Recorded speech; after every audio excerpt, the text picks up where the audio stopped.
नमो तस्सा भगवतो अरहतो सम्मा संबुद्धस्सा। बुद्ध और उनका धम्म बाबा साहेब डॉक्टर अम्बेडकर द्वारा रचित कालजयी पुस्तकों के इस रचना संसार में आपका स्वागत है। आप जानते हैं कि इस समय हम लोग बाबा साहेब डॉक्टर अम्बेडकर द्वारा मूल रूप से अंग्रेजी में रचित ग्रंथ द बुद्ध एंड हिज धम्मा, इसका ये हिंदी अनुवाद आप तक पहुंचा रहे हैं। और ये जो हिंदी अनुवाद है, ये हिंदी अनुवाद भदंत डॉक्टर आनंद कौशल्यायन जी का है। आइए इस कड़ी में आगे बढ़ते हैं। याद दिलाते हैं आपको कि ये बुद्ध और उनका धम्म के तृतीय कांड का 5वां भाग है। और इस 5वें भाग में बाबा साहेब ने जो शीर्षक लिखा है वो है सद्धर्म क्या है। आपको याद होगा पिछली कड़ियों में हमने देखा कि बाबा साहेब ने बड़े स्पष्ट रूप से बुद्ध और उनका धम्म में 3 चीजों को वर्गीकृत किया है। मतलब धर्म को 3 सेगमेंट में बांट दिए हैं। एक धम्म, दूसरा अधर्म और तीसरा सद्धम्म। तो धर्म, अधर्म और सद्धर्म, ऐसे 3 सेगमेंट में बाबा साहेब इसे समझा रहे हैं। तो आइए, हमने पिछली कड़ी में तो देखा था कि अधर्म क्या है, अब देख रहे हैं कि सद्धर्म क्या है, सद्धम्म क्या है।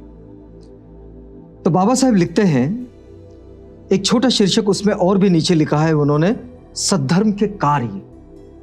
सद्धर्म क्या है अगर यह समझाया जाए तो सद्धर्म में क्या कार्य किए जाए, इस बात को बाबा साहेब समझा रहे हैं। छोटा अध्याय है, उस अध्याय का एक और छोटा सा शीर्षक, मतलब एक पहला शीर्षक, उसके बाद छोटा शीर्षक, उसके बाद और एक छोटा शीर्षक। उस शीर्षक को लिखते हैं बाबा साहेब, मन के मैल को दूर कर उसे निर्मल बनाना। सद्धर्म का कार्य क्या है? तो मन के मैल को दूर करके उसे निर्मल बनाना। तथागत की शिक्षाओं का मूल ही यह है कि मन पर उन्हें काम करना है, अपने मन को साधना है, और जो कुछ उत्पन्न होता है वो सब मन में ही तो है। तो मन यदि निर्मल होगा तो निर्मल मन से जो कुछ किया जाएगा वो बेहतर ही होगा। तो आइए इसमें आगे बढ़ते हैं। बाबा साहेब लिख रहे हैं, एक समय की बात है जब तथागत बुद्ध श्रावस्ती में विहार कर रहे थे, तो कौशल नरेश प्रसेनजीत वहां आया जहां तथागत ठहरे हुए थे, और अपने रथ से उतरकर अत्यंत भक्तिभाव से तथागत के समीप बैठा। उसने तथागत से प्रार्थना की कि वे कल के लिए उसका निमंत्रण स्वीकार करें, और उसने उनसे दूसरे दिन नगर में सार्वजनिक धर्मोपदेश देने की भी प्रार्थना की, ताकि लोग उनके दर्शन कर सके और उनका उपदेश सुनकर उसे ग्रहण कर सके। देखिए, जो लोग ऐसा कहते हैं कि वे धम्म कार्य करते हैं, वे धम्म कार्य में लगे हुए हैं, बहुत से लोग ये कहते हुए मिलते हैं कि हम धम्म का काम करते हैं, तो उसमें ये एक मार्गदर्शन है। ये मार्गदर्शन क्या है कि जब प्रसेनजीत तथागत को निमंत्रण देने आए कि तथागत कल का भोजन आपका हमारे यहाँ, हमारे नगर में होगा, राजमहल में होगा, लेकिन उसके साथ उन्होंने दूसरी प्रार्थना भी की, और वो प्रार्थना ये है कि तथागत एक सार्वजनिक धम्मोपदेश भी देंगे। क्यों?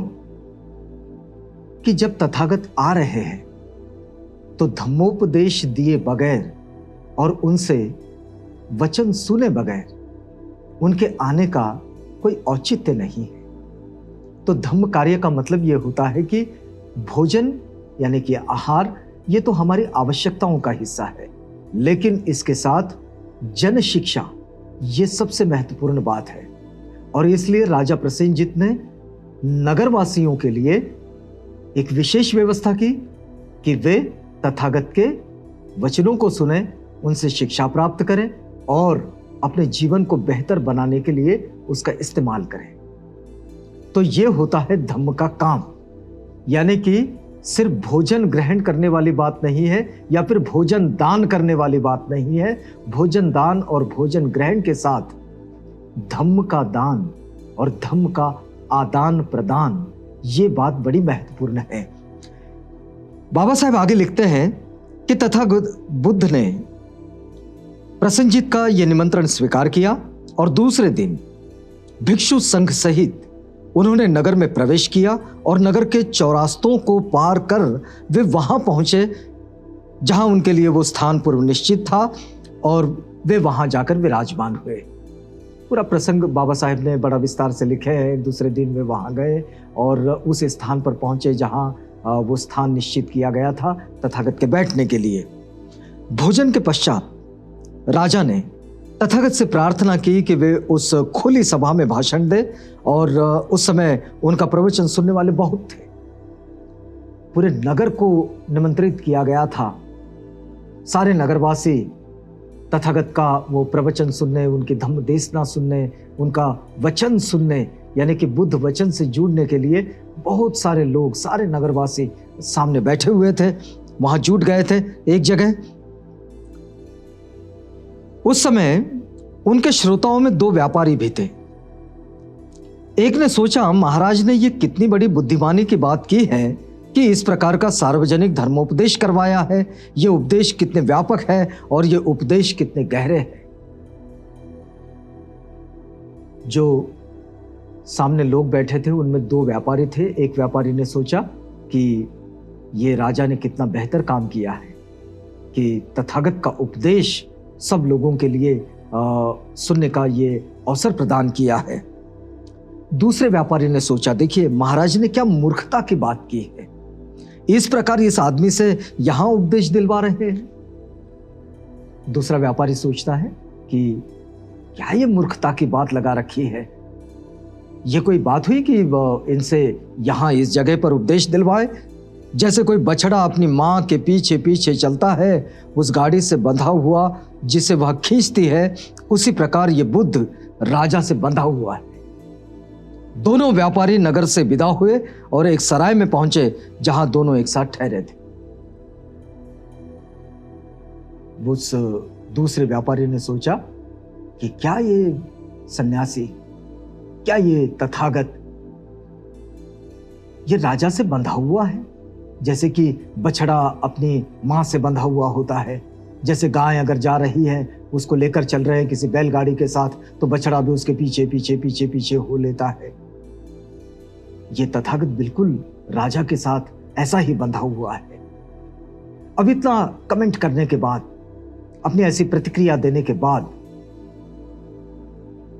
दोनों व्यापारी उस सराय में पहुंचे जिस सराय में वो दोनों ठहरे हुए थे। और सुरापान करते समय जो भला व्यापारी था उसने चतुर महाराजिक देवताओं ने संयत रखा और उसकी रक्षा की। अब सुरापान ये लोगों के बैठक, आज भी ये शब्द आता है लोगों के पास, और उसमें सुरापान वो कर रहे थे वहां सराय में बैठकर। तो चतुर महाराजिक देवता जो है उन्होंने उसे संयत रखा, लेकिन दूसरे को किसी दुष्ट ने पीते रहने की ही प्रेरणा दी और दूसरा व्यापारी बस शराब पीता रहा, बहुत पी लिया, और जब तक वह नशे और नींद से बेहोश नहीं हो गया वह सराय के पास ही सड़क पर पड़ा हुआ था। नशे में धुत हो गया, इतनी शराब उसने पी ली, बस पीता ही रहा। प्रातःकाल जब व्यापारियों की गाड़ियां वहां से विदा होने लगी तो गाड़ी वालों ने सड़क के बीच पड़े उसे नहीं देखा और वो गाड़ी के पहिए के नीचे आकर मर गया। अब सुबह का वक्त था, अब आज के जैसे कोई स्ट्रीट लाइट वगैरह तो थे नहीं, और बैलों को जाना था गाड़ी लेकर। नहीं पता चला कि ये कहीं रास्ते में पड़ा है। बैलों की गाड़ी उसके ऊपर से चली गई और वो रास्ते पर ही पड़ा पड़ा मर गया। एक बात इसमें थोड़ी समझने वाली है, वो बात यह है कि पहला जिसने अपने आप को संयत रखा और दूसरा जो बस पीता ही रहा। आपको याद होगा कि बौद्धों के पंचशीलों में एक शील आता है, सुरा मेरय्य मज्ज पमादट्ठाना वेरमणि। ये जो पमाद है, ये जो दूसरा व्यापारी था, ये शराब के प्रमाद में था, उसके मोह में था और बहुत शराब पी लिया। तो इस पमादट्ठाना वेरमणि तथागत ये बात सिखाते हैं। तथागत कहते हैं कि किसी भी चीज के प्रमाद में ना रहे। ये शराब के प्रमाद में अपने जीवन को ही खो बैठा। दूसरा व्यापारी एक दूर देश में आ पहुंचा और वहां वह एक पवित्र घोड़े के घुटने टेकने के परिणाम स्वरूप उस देश का राजा चुन लिया गया और वो सिंहासन पर विराजमान हो गया। धम्मपद में ये पूरी कथा है। वैसे तो ये राजा वहां पर विराजमान हो गया, ये जो व्यापारी था ये वहां का राजा हो गया। और इसके बाद इन घटनाओं की विचित्रता पर विचार करके वह अपने देश लौट आया और तब उसने तथागत बुद्ध को निमंत्रित किया कि वे जनता को उपदेश दें। अब ये प्रसेनजीत की बात को ये दोहरा रहा है और इसने तथागत से फिर विनती की कि वो वहां आए और जनता को उपदेश दें। इस अवसर पर तथागत ने उस दुष्ट हृदय व्यापारी के मृत्यु का कारण बताया। तब तथागत ने उस दुष्ट हृदय व्यापारी जो था, जिसके मन में बड़ी बुराई थी, तो उसके मृत्यु का कारण बताया और दूसरा जो बुद्धिमान व्यापारी था उसके ऐश्वर्यशाली बनने का भी कारण बताया। तो ये जो बात है ये बाबा साहेब ने यहां लिखी है। तब तथागत कहते हैं, देखिए कि मन ही सबका मूल है, मन ही मालिक है और मन ही कारण है। यानी कि मनोपुबंगमा धम्मा मनुसिद्धा मनोमय मनसा चे पदुत्थेन। ये जो तथागत जब कहते हैं कि मन सबका मूल है और मन ही मालिक है, यदि आदमी का मन दुष्ट होता है तो वह दुष्ट वाणी से बोलता है और उसकी वाणी भी दुष्ट हो जाती है और वो दुष्ट कार्य भी करता है। इसलिए मन को बेहतर रखें। मन अगर बेहतर है तो कोई दुष्ट वाणी भी नहीं आती और दुष्ट कार्य भी नहीं होता। तब दुख उस आदमी के पीछे पीछे ऐसे ही हो लेता है जैसे गाड़ी के पहिए खींचने वाले बैल के पीछे पीछे चले जाते हैं। जब आदमी दुखी, जब आदमी मैल वाले मन से यानी कि दुष्ट मन से कार्य करता है तो बिल्कुल दुख उसके पीछे पीछे वैसे ही हो लेता है जैसे गाड़ी के पहिए बैलों के पीछे पीछे चले जाते हैं, खड़खड़ खड़खड़ खड़खड़ खड़खड़ बजते हुए। और यदि आदमी का मन शुद्ध होता है, यदि मन शुद्ध होता है तो फिर वो शुद्ध वाणी बोलता है और तब सुख आदमी के पीछे बिल्कुल वैसे ही चला आता है जैसे हमारा साया जो हमारा साथ कभी नहीं छोड़ता। और इसलिए मन को शुद्ध रखें। इसलिए धम्म पालन गाथा में बौद्धों के सेगमेंट में ये बड़ा महत्वपूर्ण अंग है, सचित्त परियोदपणं। अपने चित्त को हमेशा शुद्धता की प्रक्रिया में शामिल रखो, उसे हमेशा शुद्ध रखो। अब ये सुनने पर राजा और उसके मंत्री और अन्य अनगिनत लोगों ने धम्म दीक्षा ग्रहण की और वे तथागत के शिष्य बन गए।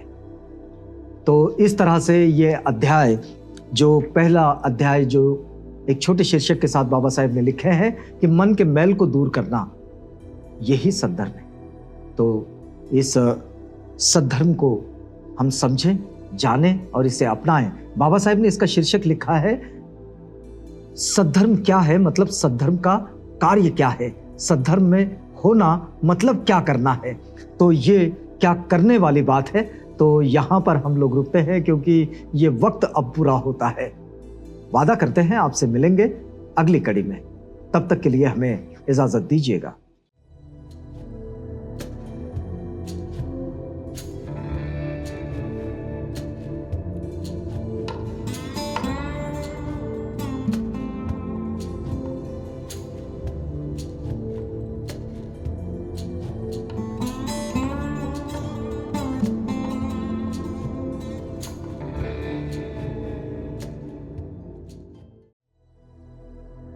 बुद्ध और उनका धम्म।